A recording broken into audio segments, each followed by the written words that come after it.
Assalamu alaikum ve rahmetullah ve berekatuhu kaderlik Facebook'taki dünyanın her qaysı joydagi qarindoshlarım. Hammalarningki Qurban hayitiga muborak bo'lsin.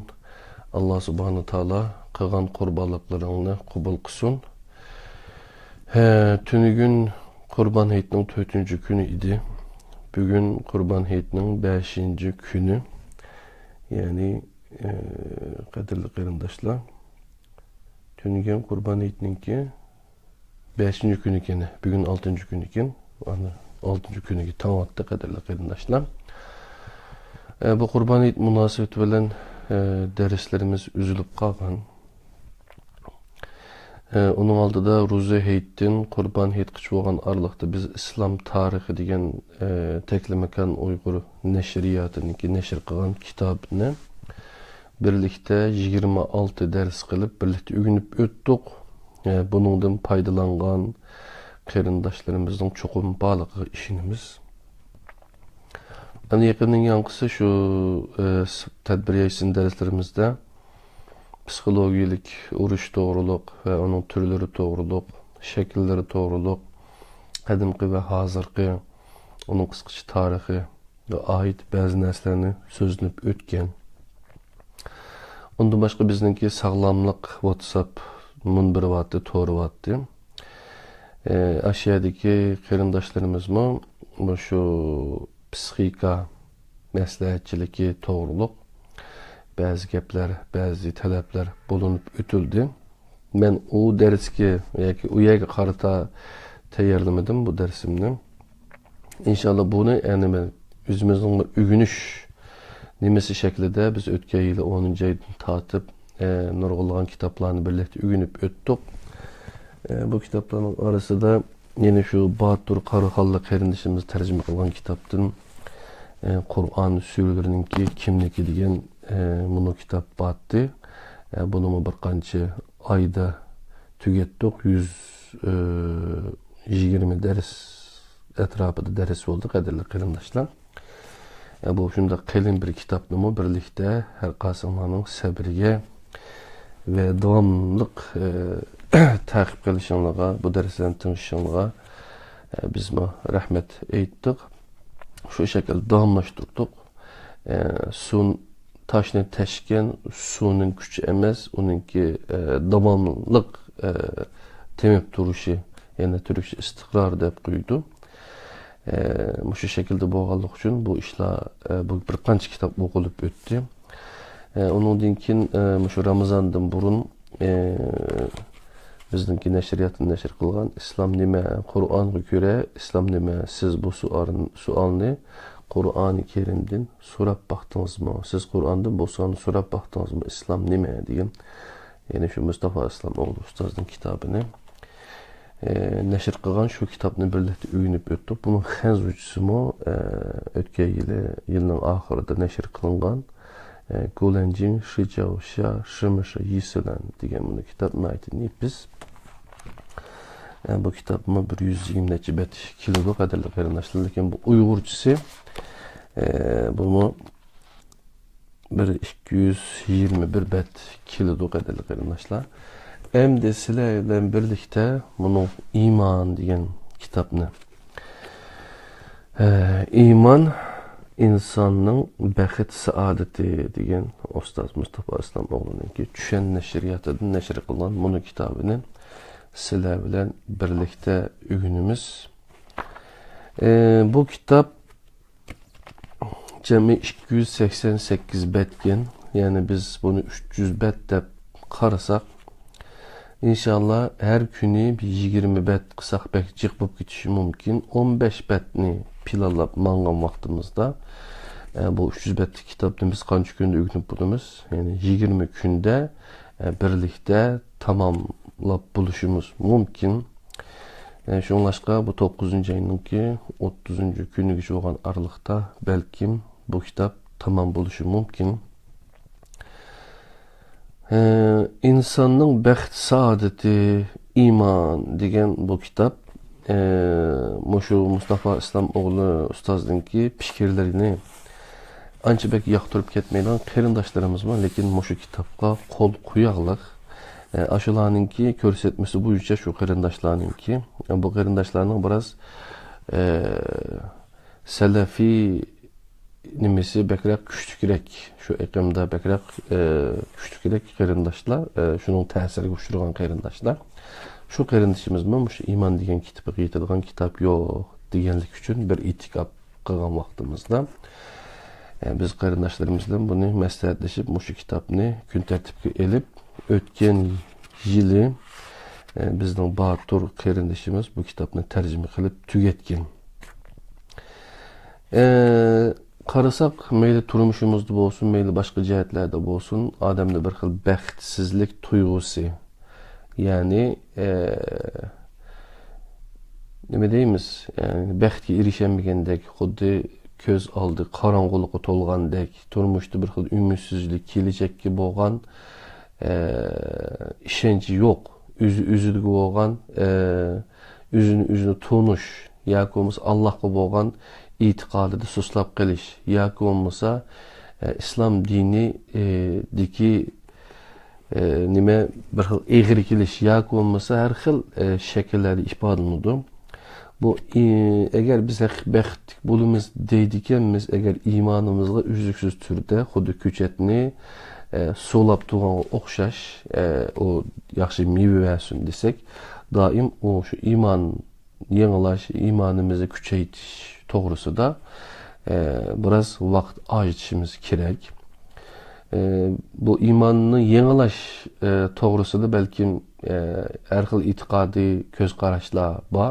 Asli e'tiqod degan Alloh subhanahu taoloninki talab qilgan o'yicha ishonish bo'lsa, ammo keyinchi bu e'tiqod iymon masalasi mo har xil turda ba'zi iqimlar qarata iymonning turlari mo ya ko'payib qolgan yoki bo'lmasa aziyib mangan bir-biriga selishtirgan chaqda. Ammo Allohninki Qur'oni Karimdagi iymon ta'rifi, iymon aniqlamasi va shu iymonni qo'g'lash uchun qilingan kurashlar, berilgan misollar, o'rnak payg'ambarlar har deganga o'xshash shu iymon borasida bizga iymonni qanday saqlash, iymonga qanday erishish, iymonni qanday qo'g'dash masalalari muhim masalalardan birisi. Shunga bizning baxtli bo'lish bo'lmasligimiz shu iymon bilan o'ng tanasib. Yani iymonni biz qancha yaxshi tushunsak, qancha yaxshi iymonimiz kuchli bo'lsa, inshaalloh biz har qanday muhitda, har qanday sharoitda baxtning ta'mini, iymonning ta'mini tetib hayotimizni shuningga shohid qilib, ya'ni shahidlik degan boshqa narsa emas, iymonga bizning hayotimizni shohid qilishdan iborat. Shuningdek hammasi iymon bilan tutishdi, iymon bilan yo'g'rildi, qadrli qarindoshlar. Oldi bilan men bu kirish darsimizda birinchi bobda shu iymonning tarixi degan bobga kirishdan burun sizlarga bu kitobning tushuntirilishini bir qancha usulda naqshlayman deb o'taman. Masalan, kitobningki oxirgi betiga, oxirgi muqovasiga qarasanglar, iymon to'g'riliq, shu kitob to'g'risida qisqacha bir tushuncha bor. Nima deb desanglar, iymon insonning baxt saodati. Mustafa Islom o'g'li buning yozuvchisi. Iymon insoniyat tarixi atrofida aynilgan o'q bo'lib, insoniyat tarixi atrofida aynilgan o'q bo'lib, bir mü'minning hayotining va ish harakatining harakatlantiruvchi kuchidir. Bu sababdan iymonning buzg'unchilikqa uchrashi dinning vayron bo'lishidir. Chunki din insonlarning hayotini ahamiyatga ega qilgan va ularga abadiy baxt saodat yo'llarini ko'rsatib bergan bir ilohiy muassasasidir. Bu muassasa faqat iymon bilanla qad ko'tarib tura oladi. Bu asarning maqsadi buncha vayronchilikdan keyin barliq shaxs va ijtimoiy sohalarda shaytonning hukmronligiga xotima berib, iymonning hokimiyatiga qaytadan erishish uchun shart bo'lgan iymonni yangidan shakllantirish va tuzitish safarbarligiga hassa qo'shish. onun prinsip ve metodlarının oturuq qoyuluşuğa yardım qilishdir. Bunun neticesinde imanın burumlanışı ve buzgunçuluğa uçuruşu toxtaydı. Kişiler hazırki küllerde şiddet bilen çıkıvatkan ilmanilik buran çapqunudan en az ziyan bilen qutulalaydı. Yani ilmanilik degeni dinni hayattan ayrıştın ibaret kadarlı qarindaşlar.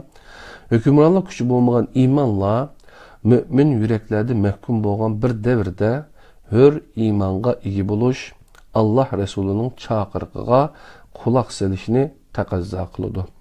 Bu çağırıqını tekrarlayımız. İmanınlarını yenilanla. Kitapninki muqavısımı mene qarasanglar ayada bir dervaza şununla bir nur penceresi bir nur destisi düşüp duruptu. Allah degan bir xat baken şunu körüstüptü. Ondan keyin Akı muqavısı da kısqacha bu kitapninki kısqacha mazmuni, yani imanınlarını yenilanla degan çağırıq.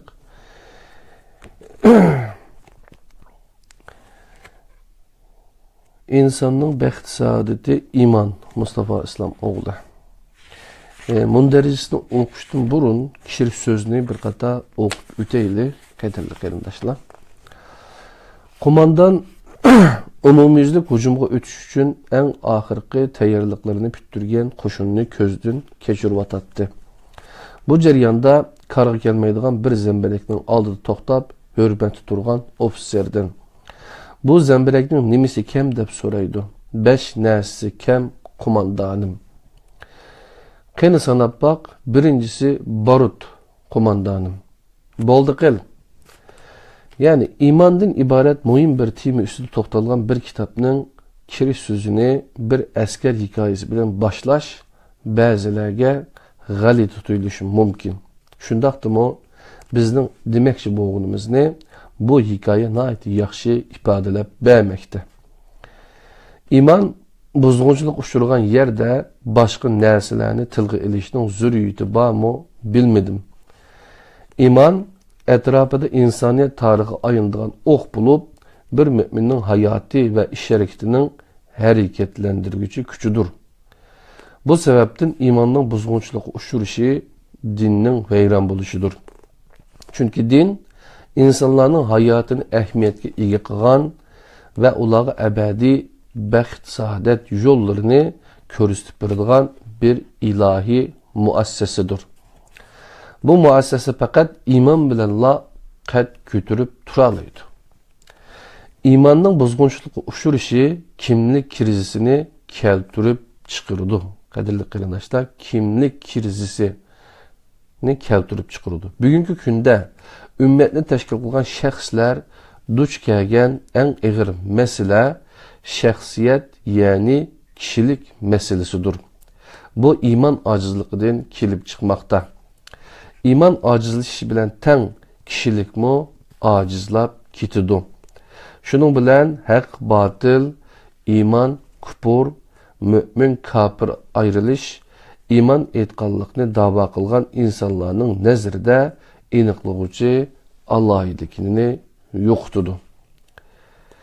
Bunun neticesinde şəxslər musulman bolğanlığı bilen pəxriniş uyaqda tuğsun, kupurga heves qilishqa, hatta mestanesi buluşqa başlaydı.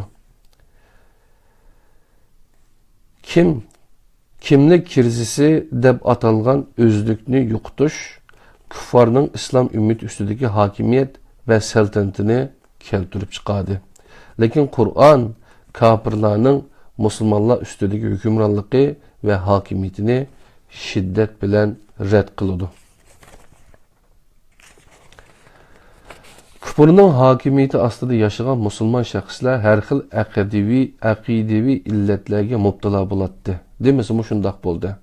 Bu illetlər aqida buzg'unchilikqa uchrashga başlagan hijriy 1-asrdan Osmanlı xalifaligining oxirgi davrigacha mavjud bo'lgan aqidevi illetlərdən farqli edi. Günümüzde klasik aqidevi türlərinin heç birisiga tushmaydigan, üzü bilanlı paylanan musulman obrazları ve musulmandarçılıkla peyda oldu. Hazreti İbrahim'nin Hanif dinini burmulup etken müşriklarning özlerini İbrahim'ga, Hazreti Musa ve Hazreti İsa'nın dinini özgertip etkenlerning özlerini Hazreti Musa ve Hazreti İsa'ga nispet bergeniga o'xshash Hazreti Muhammed'nin dinini burmulup etken insanlarmı özlerini onuga nispet berishga başlagan idi.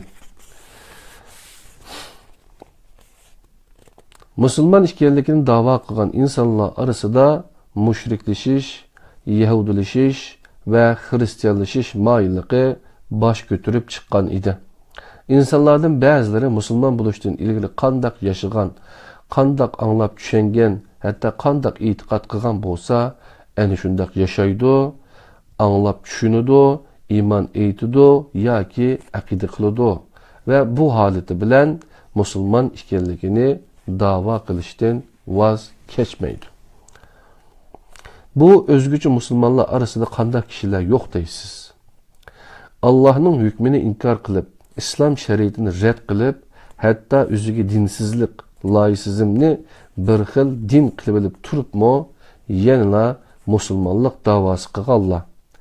Dinsizlik bilen İslamni, küfür bilen imanni münesse kılışka tirişivatkan haq, batıl şirketlerinin jumalak, tavuz, çaparmenleri var. Bir taraftan Allah'ım işinimen, yoltuzdağa qarab, pal açıdığallağımı işinimen. Hecgimi barımen, Vatikanımı barımen. Namazımı okuymen, haraqlımı içi verimen. İlmani yaki kamalistmi bolumen, musulmanlıqımı tiltek yüzmeymen. Ozun gepnin kıskısı, mümin bulumen, kafir mi bulumen deydiğen tetiksizler ve bulanın neticesi ortaya çıkan imansız musulman, itikadlık kafir, ilmani mümin, kamalist veli ve musulmançakla Museylime dep atsak mı buluduğun iman yoksulu kişilerini körüsüz. Bu killerge özlügüdün kilip kanmadık elbette. Akidi meselesinin merkezi de eni yatmakta. Görünüp durdu ki, tarih eknada akkan bu bulgangan eniler süzüldürülüp, esli halığı kaytırılmay turup, tüp yıltızıdan yenilangan imanın royapka çıkışı mümkün emas. Hakikatte Kur'an'a tayangan İslam akidisinin buzgunçuluk uçuruşu Hicri 1. asırninki keyinki yarımıdala başlangan idi. Siyasi sahada meydana çıkan tunca ihtilapla, köp ötmestinla hükümranlarının xiyaneti, avamның cahaleti tüpeyle akidivi ihtilaplarga ayrılıp ketdi. Başta akide asli mahiyetinden yiraklaştırılıp kalamlaştı. Bu devirde hemme narsa dətalaş kılınatdı. Teximi korkunçluk boğunu, bu xil qarğulaç münazirələr, yani kalam, akidik aylandırıldı ve iman etişki tegişlik boğan asasla dep ümmetinin aldığa koyuldu, tenildi. O devirnin akidi yazgıçıları sahih akidini qoğdaşdan onuğa özleri təvə boğan hizip ve gruplarının köz qaraşlarını yaklaştı, muvafiq köydü. Firqalar o'xshash qarashda bo'lgan nuqtalar nazardan saqit qilinib, ixtilof qilishgan nuqtalar oldingi o'ringa qo'yilib, gavdalantirildi. Bu sababdan El-Farq Beynel Firaq, firqalar orasidagi farqlar nomli kitoblar yozildi. Shuning bilan firqalar orasidagi farqlar texmo cho'ngaytirilib, bo'linishlar texmo keskinlashtirildi. Chegaralar sizildi. İş, hakikatini tepiş rikabeti ve din davası buluşunun ornuğa, kan davalarına aylandırıldı. Bu devirde hükümdarlarının kollap kuvvetlişi bilen en başta takdirden başlangan nurgulluğun meseleler Kur'an merkezinin yiraklaştırılıp bormulandı. Uluhiyet, nubuvvet ve me'at, yani ahiretten ibaret 3 asası temiği merkezleştirgili boluduğun iman asasları mı bu bozgunçuluktan hali bulanmadı. Kur'an belgilep bergen Rahman və Rəhim bolğan Allah etiqadının ornunu kalamçılar büyük zok və iştiyaq bilan obrazlaşdırğan Cabbar, yəni zorluğucu və qahhar, g'azab qilg'uchi Allah obrazı aldı. İlahi iradini paklash perdesi arqasida inson irodasi rad qilindi və bu arqılıq saltanatlarmo paklangan bo'ldi. İrade və tanlashni insonning taqdiri qilgan Allah'ның mutlaq iradesi bendening shartlik iradəsinin raqibidek tushunilib, insonning irade və tanlash erkinligiga qarshi cihad-ı ekber hareketi qo'zg'atildi. Moşununga o'xshagan buzg'unchilikqa ushurtish jarayoni iman asoslaridan bo'lgan nubuvatda bu yuz berdi.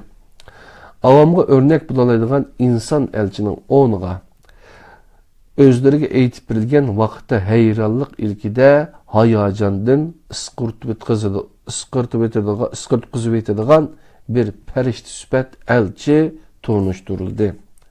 Bu aqidiy buzg'unchilikning natijasi her sahada korkunçluk oldu. Huruluk, cehalet ve namratlık zulmetleri içinde yaşayan ümmetke bütün bular takdir pişanı süpütüde tengildi. Çünkü bu hükümranlık makamındaki siyasi, dini ve iktisadi güçlerinin menfaatine paydalık idi. 20. əsrinin aldınqı çareki ahırlaşqanda bu topraklarda dinge qarata qattiq düşmanlik buruni chiqishga başladı.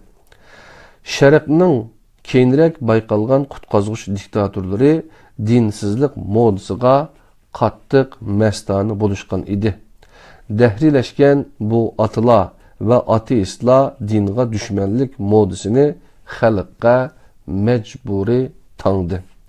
Ular dini bo'lgan her qandaq narsaning düşmani, dinga qarshi bo'lgan her narsaning mastanisi bo'lishdi.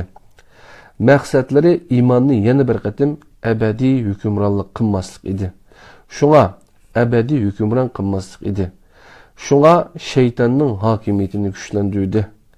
İnsanlarning qo'lidan oldi bilan ilohini, kitobini va rasulini tortib oldi. Arqadanlar ilahsız, kitapsız, resulsuz qalğan avamga özlerini ilah ve resul deb tanıştı. Cehalet davridagi butchilik bilan yana bir qatim bosh ko'tarib chiqqan bo'ldi. Cehalet davridagi butchilik yana bir qatim bosh ko'tarib chiqqan bo'ldi. Militarist ateizmning bu tuproqlardagi qo'lchumoqchiligini resmi halde öz üstüge algan bu ideologiya imanni o'ziga nishon taxtis qilgan edi. Bu noktada qarg'alachi g'arib taqlidchiligi hukm survatdi. O shunda g'aribki, tarixida ilm bilan imanni, aql bilan dinni bir-birining dushmani deb jakalagan, ilmni odamni jannatning qo'g'inishiga sabab bo'lgan cheklangan daraxtning mevasi deb atagan edi. Aqlni imanning qarshi qutib qo'ygan g'arib tarix bo'yicha imonga esilgan siri ilimsiz, ilmga esilgan siri imonsiz bo'lib keldi. Shunga g'arib o'rta asrda aqlsiz imonning, kunimizda bo'lsa imonsiz aqlning tangpungsizligida daldangishib yurmoqda. Islom bo'lsa ilmni imonning, aqlni dinning kam bo'lsa bo'lmaydigan shart qilib, eng cho'ng imansizlikni jahalet ve cahiliyet, en eşeddi azgın kafirni Ebu Cehil, yani cehaletin atsı dep atap, ilimni iman bilen, cehaletni imansızlık bilen okşaş onunla koygan. Aqidede klasik türge ayrışlar ve ötmüşte yazılgan eserler bugünkü devrige mas kelmey kılıvatıdır. Bundan 1400 yıl burunki aqidivi türge ayrışlar bugünkü turmuşumuzda öz ifadesini tapanmayvatıdır. Çünkü bu aqidivi iqimni o'ttirg'i chiqqan davrda mevcut bo'lgan firqalarning hech qaysisi bugun asli holati bilan mevcut emas.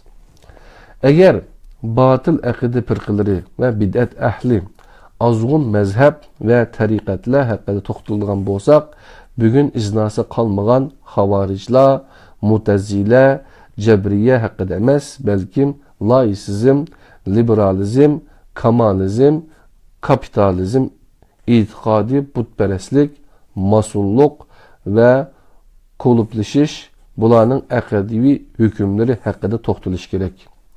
Bir din veya ki mezhep haliga kelgan bu xil iqimlarga mansub bo'lgan kishilarning islom aqidasiga asosan ahvoli tadqiq qilinib, aqidadagi o'rni bekitilishi va hukm qilinishi kerak. Hammasi tarixda o'tganlardan bakrak qo'rqinchli bo'lgan birer aqidiviy ozg'unlikni tamsil qilgan bu yuzlanishlar zamonaviy din düşmanligining mahsuli edi. Ahli sünnet ve ahli bid'at hukmlarini bugün vaqti o'tgan klassik aniqlamasini ayırıp çıkıp günümüzdeki zamonaviy azg'unliklarni nazarda tutgan asosda izohlash ve bu orqali hem ümmetning birligiga töhfa qo'shish hamda zamonimiz azg'unliklarga qarshi turishni osonlashtirish davrining taqozzosidir. Bu asarning maqsadi buncha vayronchilikdan keyin barliq shaxsiy va ijtimoiy sohalarda shaytonning hukmronligiga xotim berib, imonning hokimiyatiga qaytadan erishish uchun shart bo'lgan imonni yangidan shakllantirish va tuzitish safarbarligiga hassa qo'shish, uning prinsip va metodlarining o'ttirg'a qo'yilishiga yordam qilishdir. Buning natijasida imonning burmilanishi va buzg'unchilik uchrashi to'xtaydi. Kishilar hozirgi kunlarda shiddat bilan chiqayotgan ilmoniylik buran chapqunidan eng az ziyon bilan qutula oladi. Hukmronlik kuchi bo'lmagan imonlar mo'min yuraklarda mahkum bo'lgan bir davrda hur imonga ega bo'lish, Alloh rasulining chaqiriqiga quloq solishni taqozo qiladi.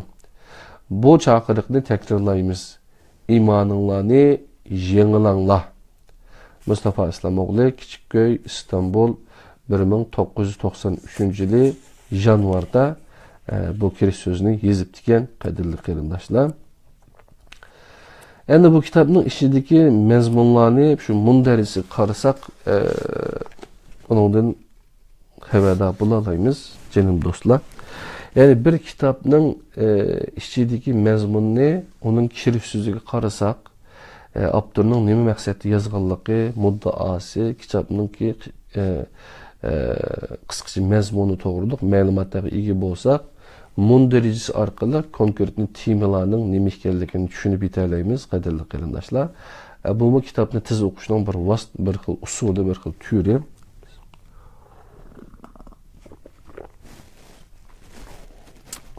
Yani rahmetli dadam aşında deydigan, balam sen bir kitapni okumakçı bolsan, aldı bilen aş kitapni elip, kirish sözüge, aldı bilen kitapninki tim, mavzusuga bir qarab etse, yazuvchisi kim bununki, nerede neşir kılınıptı, kaçan, bularga bir qarar, onundan keyin kirish sözü bek muhim, kirish sözünü bir okup etsen, yaxshi bo'ladi. Mundarijisi orqali ichidagi mazmunlardan xabardor bo'lalaysizlar degan Aşı gap qulağımda hazırma jaranglaydı qadirli qarindoshlar.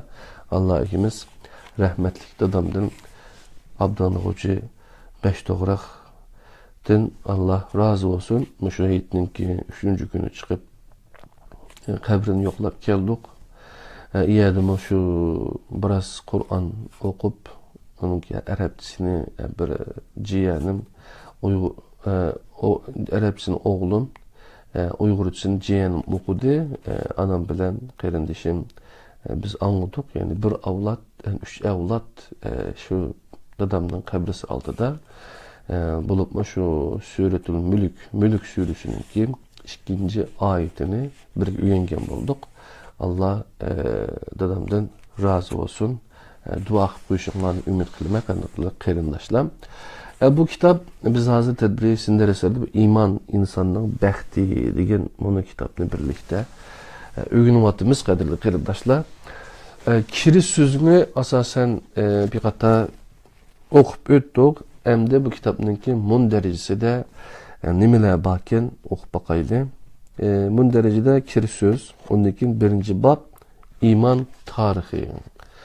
İman tarihi degan bu bobda inson ve amanet, iman hakimiyeti, buzg'unchilar ve asliga qaytarg'uchilar, imanning kalamga aylanishi, tunji firqalar, takfir illeti, aqidada beparvolik, muhim meseleler, kalamning aqidaga aylanishi, iman ve İslam'ның şartı qancha, aşari mubashshiri meselesi, imanni kalamga merkezleştirip qo'yish, aqida ve aqidaga aylangan rivayetler, iman ve saltanat, fiqhning aqidaga aylandırılışı, aqidada ölçem nima, iman ve tasavvuf, ondan keyin xulasa. İkinci babda tevhid insanın gayesi degan babken. Tevhid degan nima? Kevni tevhid, siyasi tevhid, ictimai tevhid, şahsi tevhid, ondan keyin nazarivi tevhid, Allah'a iman, gayb düşüncesi, Allah'tan hali dünyanı kimler arzu kılıdı, marifetullah, müşriklerimi Allah'a işin etti. Şeytan mı Allah'ı işin etti. Allah'ın hükmü kimi ki Allah nazil kılgan bilen hüküm kılmasa, ondan keyin tağut, iman itaat, İslam teslimiyettir. Rab boğan Allah, ilmanilik bismillahsızlıktır. Allah'tan gayrini Rab kılıp eliş, tevhid ve kader yani takdir. Takdirge imanның mahiyeti. Mubada Allah halgan bolsa şirik koşmayttık. Sünnet ve takdir. İnsanның takdiri tallaştır. Sünnet ve takdir yani insanның takdiri tallaştır. İrade hürriyeti. Hidayet ve zalalet.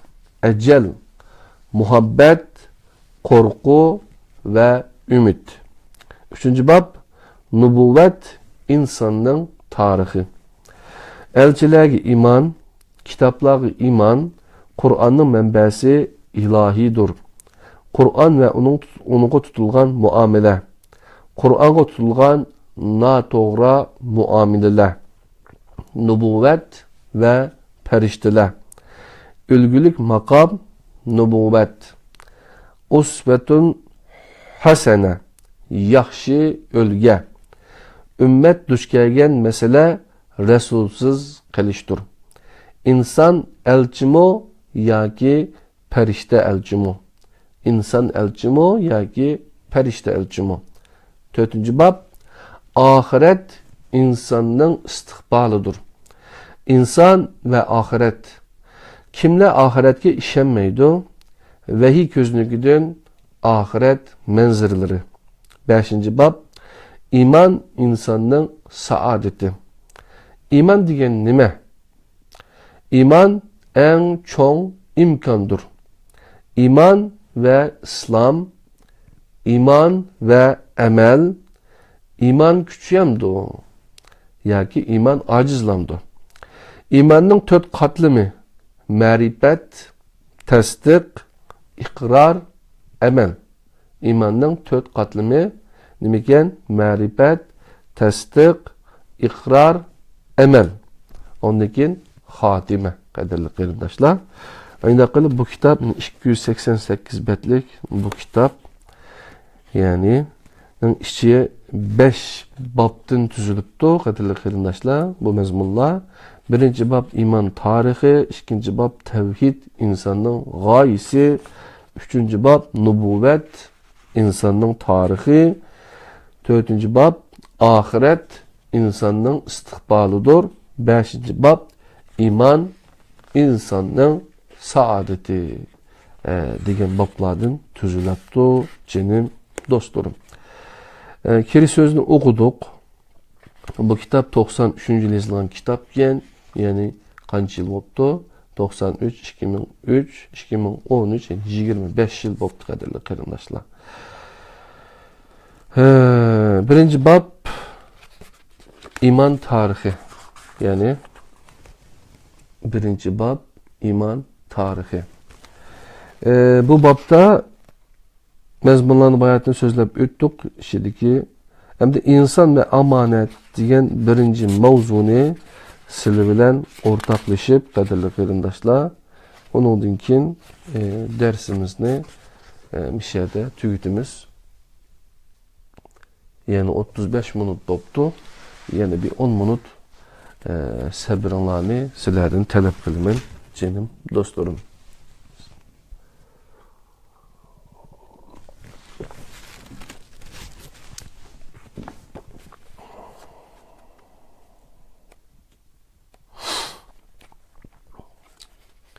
İnsan ve amanet. İmanın tarihi insanın tarihidir. İmanın tarihi insanın tarihidir depti kaderli kardeşler. Bir usul battı, başka bir usul karab bakaylı.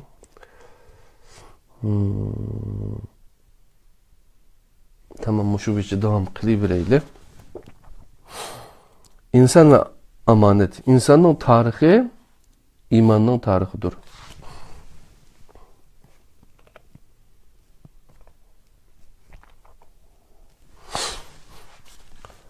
Yani bunda bir misal keltirsek, İşte neslinin tarihi mevcut boğan bolsa, bu tarihinin en tipik alaylı ki söngak ciddili boğan bolattı. İnsan şereflik bir mevcudiyet. Bulup mu mehlukat içinde en hürmetlik boğan mehluktur. Bu sebepten Adem evladı tarihinin omurtkısını nan ciddili teşkil kılmaydı. Eğer İnsaniyet tarihi ayınıp durgan bir merkez bağ desek, bu merkez imandır. Ve bu küreşnin ismi iman kürüşüdür. Bu karışımızın doğru işkelliği delil süpütede bizge ma'lum bolgan insaniyet tarihiga bir nazar selip bakaylı. İnsaniyet tarihini kalemge ağuçula müracaat kıladigan en işençilik ma'lumatlar mezkur tarihinin yaratkuçu təminləyən yakını, işençilik, yakini yani işençilik məlumatlardır. Demişim o, tarihten ilgiriki devirlərə ait məlumatlarını vahiyden başka mənbələrdən bilənməyimiz. Vahiy, nəhayət uzun bir zaman içinde rüyab çıkan mevcudiyet ceryanının insandan burunqı mezgil haqqında nəhayət az məlumat birdi. Bu uzun basqışның ahırkı halkasını teşkil kılgan insanlaşış ve onun bugünkü bolgan tarihi meydanga keliş jaryanı işide kıska, nəhayət kıska bir devirni teşkil kılıdı. Yani kainatның yeşiği nispeten nəhayət kıska bir devirdir. Ondaq bolmasa, tupraqdan başlanıp en mükemmel kurulması bilen, yani insanlaşış bilen neticelengen yaratılış basqıçımı öz içinde nəhayət uzun bir mezgilde rüyapqa çıqqan bolsa gerek. Bu yaratılış basqıçını İnfitar suresi 7. ayet nəhayət yarqın ifadelep birdi. O seni tertiplen, kadem kadem basqıçlar arqalıq belgilik bir şekilde yarattı. Mana bu vahiy merkezi urunğa qoygan ve en köp tilga ağan zaman tilimi yaratılış basqıçı içinde nəhayət kiçik bir parçanı teşkil kılgan insaniyet tarihi ait zaman tilimidir. Bu vahiynin ve məhlukatının merkezinde insan bağlılığını körüstüp durdu ve uzun davamlaşkan mevcudiyet tarihi içinde kısa bir basqıç bolgan ahırkı halkının kıymetimi onun baş kahramanı bolgan insandan kelip çıkmakta. Bulardan ma'lum buludu ki, yaratılışının hal qılğuç amili insan bulup, insaniyet tarixinin hal qılğuç amili imandır. İnsan iki kıyamet arasında imanның imtihanını biriş ve ilahi senariyodagi rolunu özüge layık ravishda oynash uchun tarix sahnasiga chiqarilgan baş kahramandır. Şüphesiz ki biz amanetni osmonlarga, ziminga ve tağlağı tanıdık. Ula onu üstüge geliştin yüzünü tarttı. Onu insan üstüge aldı. Lekin amanetke daim hıyanet kıldı. Çünkü o nihayet zulüm kılgıcıdır, hakikaten nadandır. Ahzab 72. ayet. Amanetning nima ishkanligi haqidagi rivoyatlar ustida to'xtalmaymiz. Buni iroda, aql va tanlash erkinligi yoki din desakmi bo'ladi. Lekin Qur'onni yana o'ziga tafsir qilg'usak, mazkur amonatning Allohning yer yuzidagi xalifasi, o'rinbosar ekanligini bilalaymiz. Demisimi aql, tanlash erkinligi va irodaning hokimiyati xalifilik bo'lib, bular amonatdir. Allohning yer yuzidagi vakili degan ma'noni bildiradigan bu amonatni ustiga olgan mavjudiyat mana bu sababdan tabiiy holda yer yuzidagi mahluqotlar ichida eng mo'tabar mavjudiyat bo'lish haqqiga ega bo'lgan. Chunki mavjudiyatning eng hurmatli bo'lgan Allohning yer yuzidagi vakilimi mahluqotning eng hurmatli bo'ladi. Ya'ni şeylerinin yaratılış maqsadi insan üçün. İnsanın yaratılış maqsadi Allah üçündür. Şeyler insanın paydalanışına tapşırılgan. Yani bu İbrahim suresi 32-33. ayet, Nehil 11. ayetlerde delil kılıngan. Şeyler insanın paydalanışına tapşırılgan. İnsan Allah ibadet kılışka buyurulgan. Tanlangan insan şerefini üzünü halife kılıp tanlagan Allah'tan algan. Çünkü insanı ziminin halifesi kılıp tanlıgıcı del Allah idi. Yani silahını yeryüzünün halifesi kılıgıcı Allah'tır. En'am 165. ayet. Bu tanlaşның meydana kilişide insan belgelik rol oynagan bulup, sünnetullahның taqazzasıga asasen bu tanlaşqa layık boğudek bir iş buluşu gerek idi. Halifelik bir mukafatdır. Her qandaq bir mukafat sebepsiz verilmeydi. Tüvendeki ayetten bu mukafatның sebebini bilaleymiz. Öz vaqtida Rabbim kıyamet günü biz bunundan bir haber idik. Demesligi üçün Adem balaları ve ulanın püştüdün söz algan. Ulanı özleri guvahçı qilib, men sizlarning Rabbinglar emasmi degan vaqtda ular ha sen bizning Rabbimizsen guvahlik berdik dedi. Sure Araf 172. ayet. İnsan türünün tarihi ömür bilen çekilinip kalmaydı. Bu bir hakikat. İnsan fakat beşer boğan boz idi, belki bu tarihi onun bedeninin ömrü bilen çekilinip kalattı. Lekin insanın dünyadan ilgirki hayatı, yani mazi, yani ötmüşü, dünya hayatı hazırki ve bu dünya hayatının kinki hayatı istikbalı bah. Yani insan üç farklı alemnin ebedi yolcusu.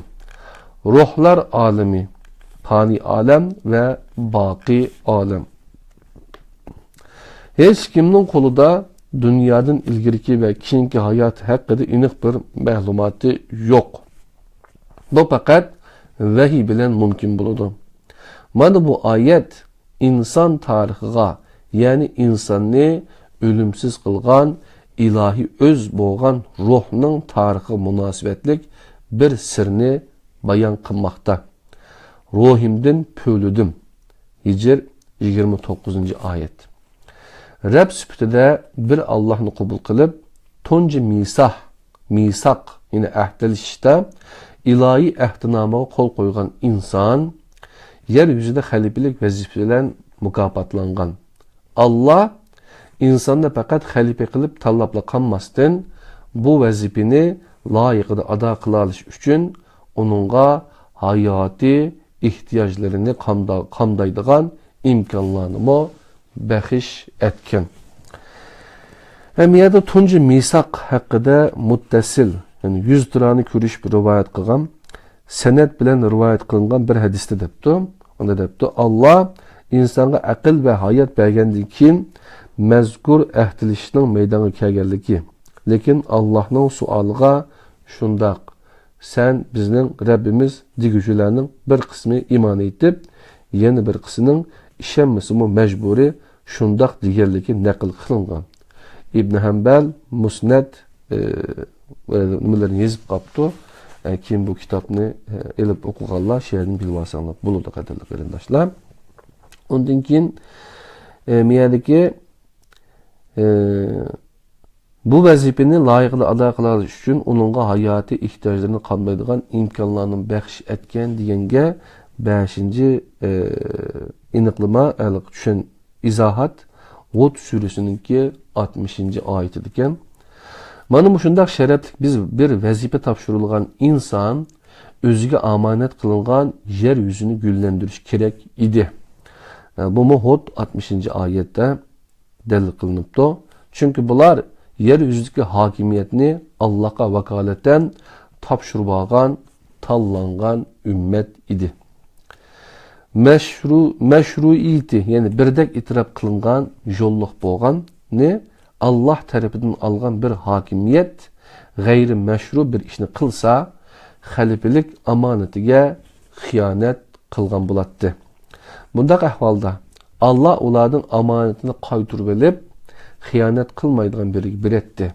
Yani Hud 57-ci ayetga qarasak buludu.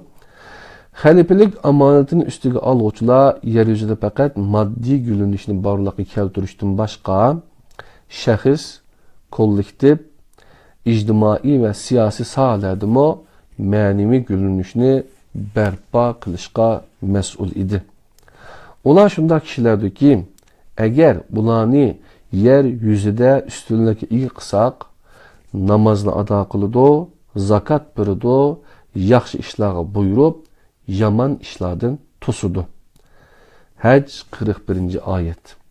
Allah yeryüzüde tanlanan halife ümmettir.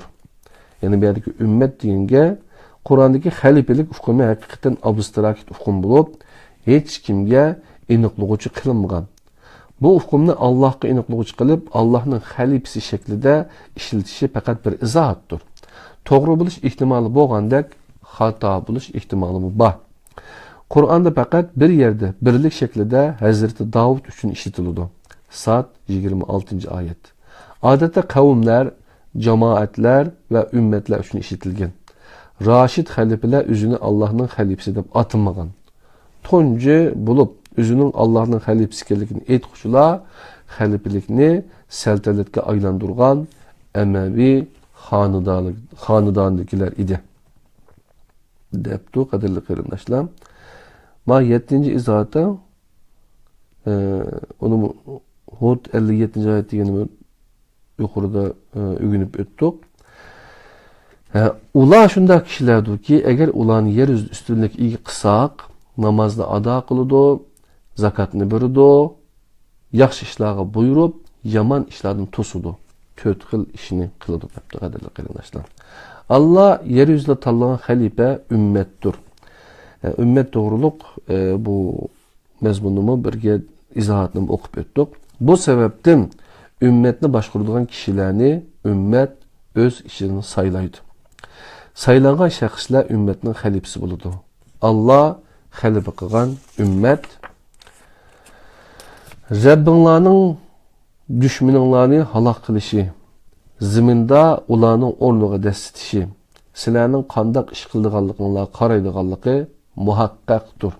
A'raf 129. ayet.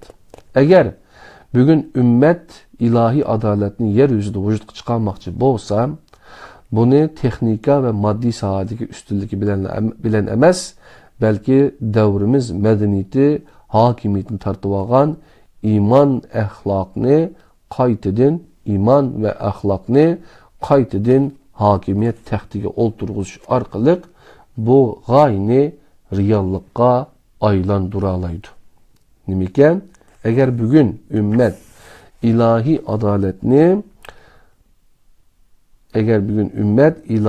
adaletini yer yüzüde vücudga chiqarmoqchi bo'lsa, Buni texniki ve maddi sahadik üstünlüğü bilen emas, belki devrimiz medeniyeti hakimiyetini tartıp algan iman ve ahlakını qaytadan hakimiyet taxtiga olturğuş arqılıq bu gayini reallıqqa aylandıralaydı. Allah insanı ziminde xəlqi qılıb tanlığanda, onun bu urunga layık buluşunu bir qancha şartga bağlagan. Yani üzüge, yani Allah'a şirik keltirmeslik, ayetlerini inkar qılmaslik, o körsetken yoldan meniş ve o yoldan qaytmaslik. Bu şartlardan bir qanchasidir. Eğer bu xalifelik amanatını vakaleten üstüge algan insan özünün bir vekil işgalligini unutup, özünü vakaletçi emas, del öz süpütüden muamele kılışqa başlasa, haddidin aşqan amanetge xiyanet kılgan buludu. Çünkü insanın barlıqını özünü xalife kılıp tanlıgan Allah'tan kelgen bulup, insanın barlıqı özünü xalife kılgan Allah'tan kelgen bulup, bu bir qarzdır. Muşu mezmunda bir qancha izahat bakin, mesela nime depti? Allah insanı ziminde xalife kılıp tanlığanda onun bu uruğa layık buluşunu bir qancha şartga bağlagan. Yani özüge Allah'a şirik keltirmeslik. 9. izahat Zümer 65, Muhammed 9. ayet. Ayetlerini inkar qılmaslık. Araf 147. ayet. O körsetken yolda meniş ve o yoldan qaytmaslık. Bakara 217. ayet. Bu şartlardan bir qanchasidir depti. Eğer bu xalifelik amanatın vakaleten üstüge algan insan özünün bir vekil işgalligini unutup, özünün vakaletçi emas, del öz süpütüde muamele kılışqa başlasa, haddidin aşqan amanetge xiyanet kılgan buludu. Çünkü insanın barlığı, yani mevcutluğu özünü xalife kılıp tanlıgan Allah'tan kelgen bulup, bu bir qarzdır.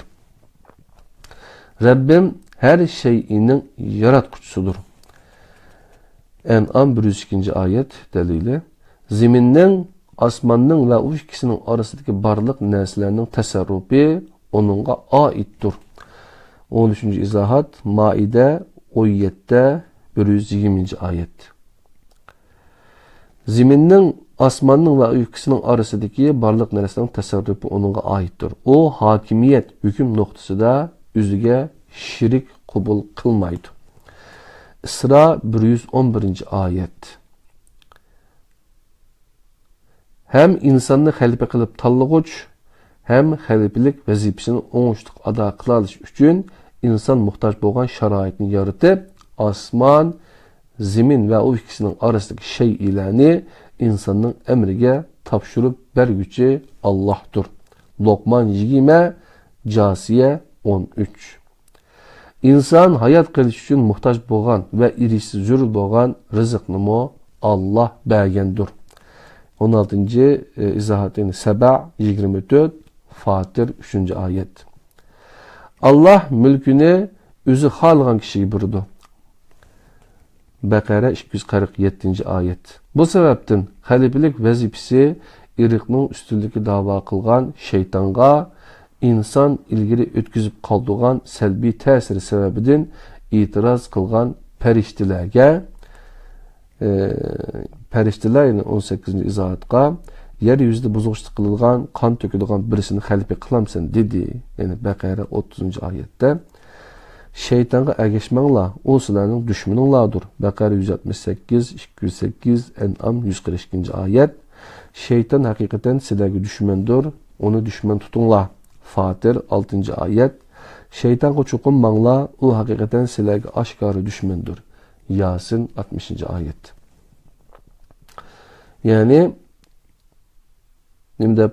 bu sebepten halifelik vazifesi irikning üstünlüğünü dava kılgan şeytanga insan ilgili ötküzüp kaldığan selbi tesiri sebebiden itiraz kılgan periştelerge birilmesden insanga birilgen idi.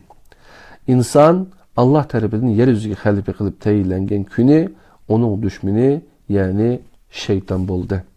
19. yani şeytana ergeşmenler o sizlerin düşmanınlardır. Şeytan hakikaten sizlerge düşmandır. Onu düşman tutunlar. Şeytana çokunmanlar. O hakikaten sizlerge aşkarı düşmandır. Degen ayetler bunun deliliken. Rabbim her şeyinin yaratquchudur. Ziminning, osmonning va u ikkisining orasidagi barliq narsaning tasarrufi onunğa aittir. O hakimiyet, yani hüküm noktasida o'ziga sherik qabul qilmaydi. Hem insonni xalifa qilib tanlag'uchi, hem xalifalik vazifasini o'ngishli ado qila olish uchun inson muhtoj bo'lgan sharoitni yaratib, osmon, zimin va u ikkisining orasidagi shaylarni insonning amriga topshirib berguchi Allohdir. İnsan hayat qilish uchun muhtoj bo'lgan va erishishni zo'r bo'lgan rizqni Allah bergandir. Allah mülkünü o'zi xohlagan kishilarga berdi. Bu sebepten xalifalik vazifasi eriqning ustunligi da'vo qilgan shaytonga, inson ilgari o'tkazib qoldirgan salbiy ta'siri sababidan e'tiroz qilgan farishtalarga berilmasdan insonga berilgan edi. İnson Allah tarafidan yer yuziga xalifa qilib tayinlangan kuni onun düşmani, ya'ni şeytan paydo bo'ldi. Allah insanın yeni vazif sebeplik farishtalarni onun vekili bo'lgan odamga hurmat ko'rsatishga va ta'zim qilishga buyurganda, iblis Allohga va uning izzatiga iymon etgan bo'lsa-mu, hukmiga bo'ysunmadi. Araf 16-oyatga qarasak, şeytanning Allohning izzatiga iymon etganligi to'g'riliq ma'lumot bor o oyatda. Yani iblis Allah'a ve onun izzetiga iman etgan bo'lsa-mu, hukmiga bo'ysunmadi. Öz vaqtida farishtalarga Adamga sajda qilinglar dedik. İblisning boshqasi sajda qildi. İblis bosh tortdi, takabburlik qildi, o kafirlardan bo'lib ketdi. Baqara 34-oyat. Allah amaliyotda farishtalarni iblis o'ylagandek insanın tuproqdan yaratılgan vücuduga secde kıldırmagan idi. Aksice, farishtalar secde qilgan narsa insanı beşer halatidan insan haliga keltirgan, Allah tarafidan insonga puylangan, Allah'ның emrida bo'lgan ruh idi. İnsan bilan şeytan arasidagi jang ana shu vaqtdan tartib boshlandi. Bu kainat tarixidagi en uzun devam kılgan hakimiyet kürüşü idi. Bu küreşte sep tutkuçular, iman ve şeytan, küreş meydanı bolsa insandaki dünya ve dünyadaki insandır.